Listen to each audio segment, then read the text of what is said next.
What's going on YouTube? So right before we get started, this is just a follow-up video from the video that I did a month ago on the Kodak Ektar H35. I unboxed it, I did a tutorial on it, and also I suggested some accessories that you could use when using the Ektar H35 to be more creative. In this video, we are going through some samples from those accessories and also the film processing that I encountered. So with all that said, let's begin.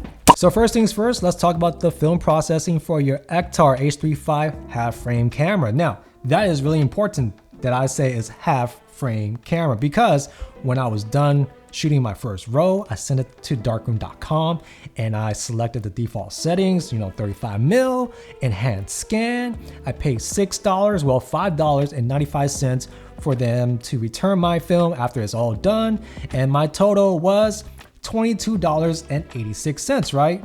So I thought. Now, a week after, they sent me an email to theDarkroom.com and they told me, by the way, they use a Noritsu to scan the film. It's a commercial grade scanner to scan films, but anyways, they told me that their scanner can't scan half frame films. They need to do it manually and they're going to charge me a bit more for it. And at the end of the day, it costed me $33.80 total to develop one film for my Ektar H35. And of course I paid the bill and of course I posted on my Instagram. Yeah, a lot of you guys were very surprised by the outcome, the total. You guys were like, they're ripping me off. That's just way too much. The darkroom is too expensive. And a lot of you guys are paying far cheaper than that because a lot of you guys actually live like 5 to 10 minutes away from your local camera store. For me, it's about a 40-minute drive on the highway to my local camera store. So that's gas money right there, right? So I needed to make 2 trips to the camera store, and that's roughly around $18 on my end right here, right? So with that said, I need an online solution to get my film process, and I was looking around to see if there's anything out there that can beat the darkroom prices, because the darkroom, in my honest opinion, that was a rip. That was a whole rip. And as I looked online to find an alternative to the darkroom.com, I came across the Brooktree Studios, and they actually develop your film, they will scan your film. They also have another service where they post-process your film. They will color your film if you want them to do it. The owner, Robert, he is a wedding photographer, and at the end of the day, they don't charge half frame prices like the darkroom.com. They don't charge extra, no extra. And number 2, in my previous video, I was shooting portrait 400, and as we all know, on the Ektar H35, we can't change any settings on this camera. So I suggest that everyone pick up a variable ND filter, right? In this case, I'm using a Peter McKinnon Polar Pro version 2, and here are some samples. Now, as you may notice, there is some color cast differences between each stop. That's not this filter.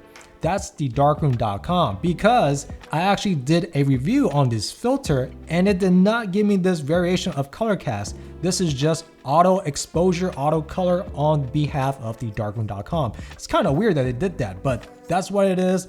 And in my honest opinion, roughly 2 stops is good enough if you're shooting on a bright sunny day. This was taken around July on a clear sky day.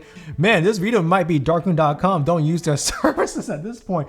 And number 3, I also suggest you guys pick up this special effects template right here, made for kids, but as soon as you place your camera right in front of it, it'll give some interesting effects. And number 4, same thing, special effects. Definitely these prism will give you guys special effects as well. And last but not least, of course, the LED light. This one is by Sammark, and the results was not that great. It was okay.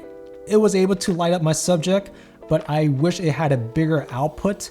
The flash unit on the Ektar did, it did fine. But if you guys want something that's slightly more powerful than the Sammark, get a Pixel G1S. Everyone uses this for their video on the go. But it's a bigger light and it's a lot powerful than this particular small one by Sammark. So definitely, if you want to add color to your photography with your Ektar, definitely the G1S Pixel is the way to go. But down the road, I'll definitely do a review on this with this, so stay tuned for that. But anyways, I think that's all the accessories that I mentioned in my previous video that I had samples for you in this video. So yeah, I think that's it. Anyways, Thank you guys for checking me back. Hope you guys enjoyed this video. Definitely click like and subscribe. And yep, I guess I'll see you guys next one, all right? Take it easy. Peace.